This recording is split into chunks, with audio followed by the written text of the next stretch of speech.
Muito obrigada, senhor deputado, presidente, deputados e deputadas presentes. Brasil acima de tudo e na cabeça do povo, né? Porque é muito importante que a gente traga aqui para o debate nessa casa, para quem assiste pacientemente aqui a TV Alerj e que muitas vezes falta debate com tamanha clareza, que manobra para colocar num projeto de lei que falava sobre o Degase, inserir ali prisões especiais para deputados, inserir no projeto porte de armas para deputados. Isso sim é manobra do PSL junto com a bancada do governo, do líder do governo nessa casa, para dar mais benesses a deputados que acham que tem que estar andando armado por aí. Bom, senhor deputado, na verdade já falei disso mais cedo, agora não vou falar mais porque de manobras e manobras que vão prejudicar ainda mais a sociedade e a população, porque eu não acredito em mais armas, mais segurança, ao contrário, mais armas, mais violência, mais pessoas mortas. Mas enfim, eu vim falar aqui do Brasil na cabeça do povo, em cima do povo, sendo negligenciado por essa reforma da Previdência. Senhor presidente, eu trouxe aqui que os debates sobre o fim da valorização do salário mínimo, e eu vou tentar ser muito didática para que as pessoas possam compreender o tamanho do problema que o governo do senhor Bolsonaro está trazendo para nosso futuro, para o futuro das pessoas que trabalharam a vida inteira para ter condições dignas de humanidade depois de prestar serviços concretos para a nossa sociedade. Então é importante traçar quem é que ganha com a reforma da Previdência. Óbvio, aqueles que sempre ganham com as reformas do governo, os empresários. Porque os empresários, senhor presidente, deixarão de recolher sua contribuição para a Seguridade Social. E os banqueiros que vão administrar os tais fundos de capitalização e vão encher os cofres com o dinheiro depositado pelos trabalhadores. Precisa perceber isso. Este dinheiro será aplicado no mercado de capitais no Brasil e no exterior, ou seja, longe da fiscalização do povo trabalhador. Um outro elemento que é importante a gente trazer é que o mesmo modelo de capitalização da Previdência foi utilizado pelos chilenos. E lá, poucos chilenos que conseguiram chegar a se aposentar com um benefício de meio salário por mês e o aumento da taxa de suicídio de pessoas da terceira idade foi exatamente em confluência com essa falta de seguridade. Ou seja, a gente ter pessoas da terceira idade tendo que se suicidar porque não tem dinheiro para comer, porque não tem dinheiro para vestir, não tem dinheiro para pagar os seus remédios. Porque quem é aposentado hoje sabe que toda a sua aposentadoria vai em remédios, vai em saúde. Então, é bem importante que a gente traga o exemplo do Chile sobre esse processo de capitalização que o Bolsonaro quer fazer aí com a reforma da Previdência. Então, é importante trazer o fim da repartição. O que isso significa? Cada trabalhador terá que depositar todos os meses numa conta individual durante 40 anos para garantir a sua aposentadoria e receber o seu benefício integralmente. O patrão deixa de contribuir. Se ficar desempregado e não conseguir depositar por um determinado período, vai com certeza dilatar mais ainda o prazo para se aposentar. Ou seja, ficou desempregado, acabou. É o fim do sistema solidário, no qual quem está trabalhando garante o benefício de quem já trabalhou a vida inteira. Então tem uma distorção aí com essa reforma da Previdência. E a gente sabe quem é que mais vai sofrer com essa reforma. É a população negra, pobre, periférica, que terá um prejuízo concreto, porque com a reforma trabalhista que retirou direitos antes garantidos pela CLT, os trabalhadores e trabalhadoras passaram a receber cada vez mais, sem a garantia de estabilidade no emprego e contratos temporários. Assim, vão ter dificuldades de contribuir para a sua aposentadoria. A população negra, da periferia, moradores de favela, sem dúvida nenhuma, será mais prejudicada.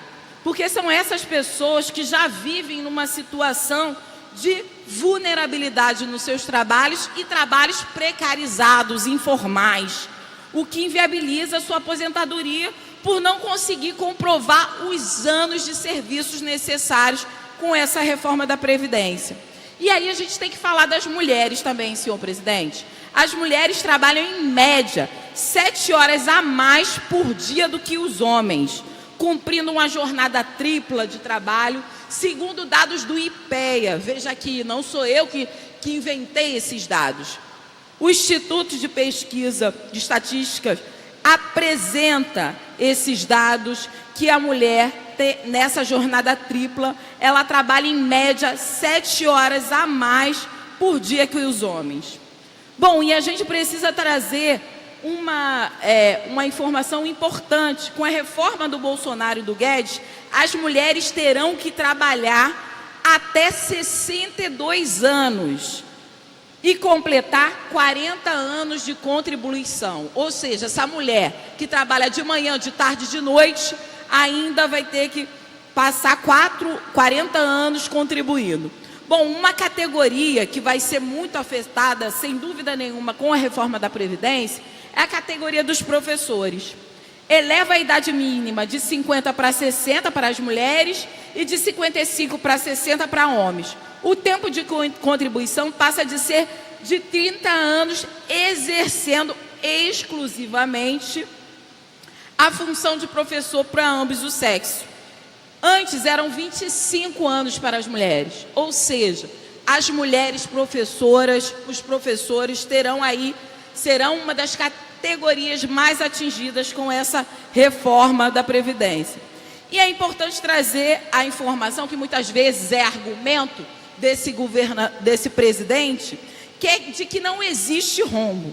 Na verdade, a contribuição dos trabalhadores ao INSS é apenas uma das fontes de receita da Previdência Social.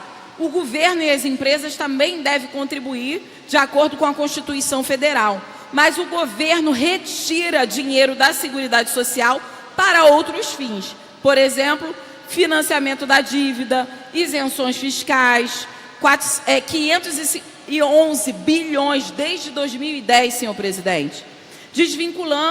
Desvinculação das receitas da União, que apresenta hoje 615 bilhões entre 2000 e 2015, sem contar com as fraudes e as sonegações que a gente sabe que existe. Ou seja, é o fim da política de valorização do salário mínimo.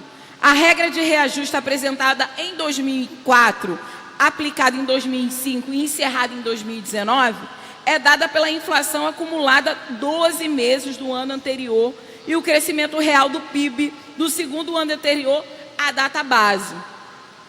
Ou seja, na proposta de orçamento para 2020, o Bolsonaro anunciou formalmente que pretende acabar com a política de ganho real do salário mínimo. O mínimo só será reajustado pela inflação, ou seja, não vai ter valorização.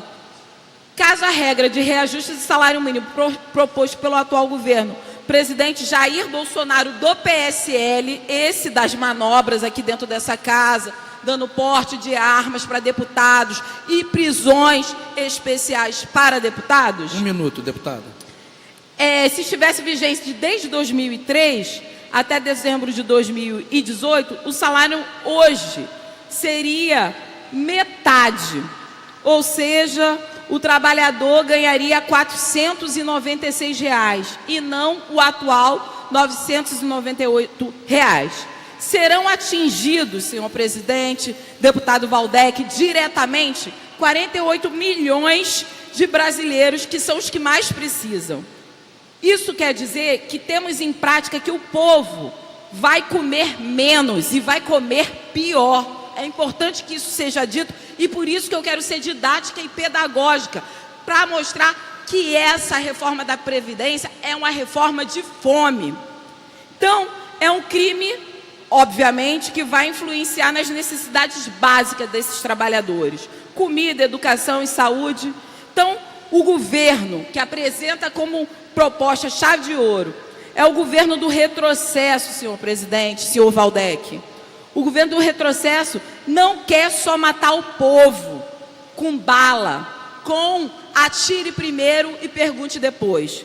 O governo do retrocesso, do absurdo, quer investir em métodos ainda mais cruéis para a população, que é matar o povo de fome com o fim da Previdência. Muito obrigada, senhor presidente. Muito obrigada, senhor Waldeck. Obrigada, deputada.